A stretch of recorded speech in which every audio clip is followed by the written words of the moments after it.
Mistaya Holiday, Princess of Landover, was the child of 3 worlds and of parents who knew nothing of what she needed or what she could become, who knew only to keep her from a destiny that would have made her the witch's own. Even the sound of her name in the silent royal of the witch's thoughts was like the burn of acid, and her rage and hatred fed on it anew. It never lessened, never cooled, and she was quite certain that until the child was dead or hers once more, it never would. She might be kept a prisoner in this cage for 1,000 years, and might never regain her true form, and still there would be no peace for her. In her tortured mind, the witch replayed the last moments of her old life, the way it had all been, had all ended, and had suddenly become the nightmare she now endured. The child had been hers, subverted and won over, committed to her new teacher of dark magic. Then, everything had gone wrong. Set against the girl by circumstances and events beyond her control, she had tried to make the child understand, and had failed. Comforted by the child's parents and allies, she had fought back with magic that had somehow been turned against her. Instead of the child being sentenced for insubordination and disobedience to banishment in a foreign world, she had been dispatched instead, made over into the form of her familiar. She had tried endlessly to reason out what had happened to make things go so wrong, but even after all these years, she could not be certain. The other birds avoided the crow with the red eyes. They sensed that it was not like them, that it was a very different species, that it was dangerous and to be feared. They kept far away from it and left it alone. Now and then one of them erred and came too close. That one served as an object lesson to the others of what might happen if they failed to be careful. It was never pretty. It was seldom even quick. The other birds tried not to make mistakes around the crow with the red eyes.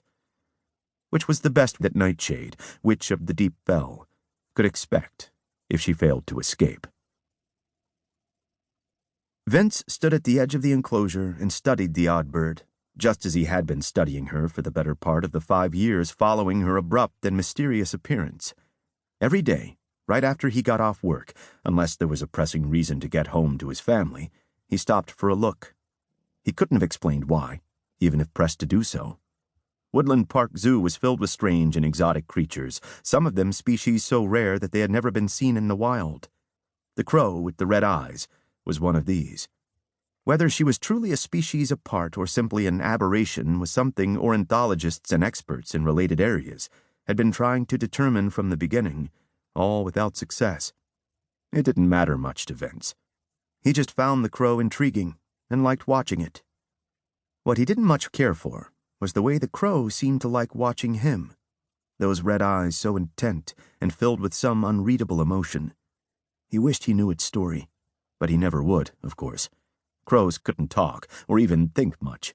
They just reacted to the instincts they were born with. They just knew how to survive. "How did you get here?" Vince asked softly, speaking only to himself, watching the bird, watching him. It had popped up at the local animal shelter, not there one day, and there the next, come out of nowhere. He still wondered how that could be possible.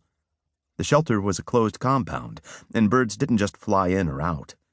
But this one had, somehow.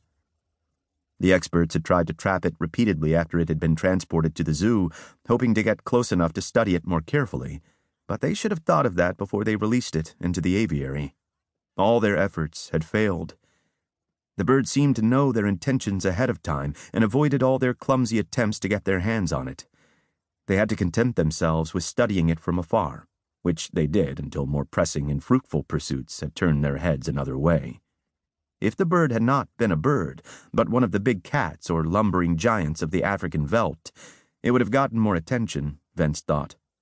There would have been more money for research, more public interest, something to drive the effort to learn its origins.